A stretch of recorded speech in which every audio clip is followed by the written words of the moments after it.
মক্কা নগরীতে এক দরিদ্র লোক বাস করতেন। অভাবের কারণে তার সংসারে অনেক কষ্ট ছিল। একদিন তার স্ত্রী খুব অসহায় হয়ে বললেন, আমাদের ঘরে খাবার নেই, পরার মতো ভালো কাপড়ও নেই। স্ত্রীর কষ্ট দেখে লোকটি কাজের খোঁজে বাজারে বের হলেন, কিন্তু অনেক চেষ্টা করেও কোথাও কোনো কাজ পেলেন না। হতাশ হয়ে তিনি মসজিদুল হারামে গেলেন এবং 2 রাকাত নামাজ পড়ে আল্লাহর কাছে সাহায্য চাইলেন। নামাজ শেষে মসজিদ থেকে বের হতেই তার চোখে পড়ল মাটিতে একটি থলি পড়ে আছে।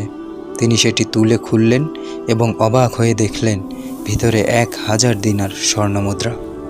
তিনি মহা আনন্দে বাড়িতে এসে স্ত্রীকে সব কথা জানালেন, কিন্তু তার স্ত্রী ছিলেন খুব পরহেজগার। তিনি বললেন, হারাম শরীফে পাওয়া জিনিস নিজের কাছে রাখা ঠিক হবে না, এর মালিককে খুঁজে বের করতে হবে। স্ত্রীর কথা অনুযায়ী তিনি আবারও মসজিদুল হারামে গেলেন।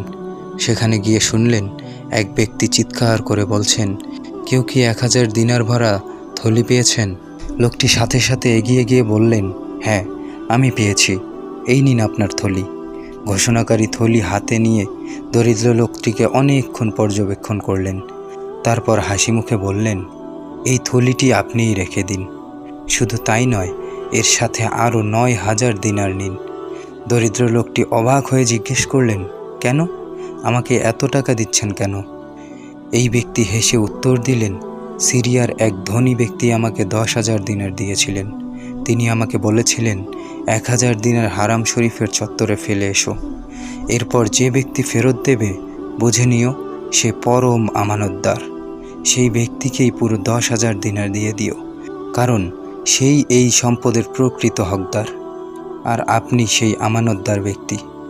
আল্লাহ তাআলা পবিত্র কোরআনে বলেছেন, আর যে আল্লাহকে ভয় করে আল্লাহ তার জন্য মুক্তির পথ তৈরি করে দেন এবং তাকে এমন জায়গা থেকে রিজিক দান করেন যা সে কল্পনাও করতে পারবে না। সূরা আত-তালাক আয়াত 2-3। আল্লাহকে ভয় করে কেউ যদি দুনিয়ার লোভ ত্যাগ করে, তবে আল্লাহ তাকে তার কল্পনাতীত উৎস থেকে অভাবনীয় রিজিক প্রদান করেন। সুবহানাল্লাহ।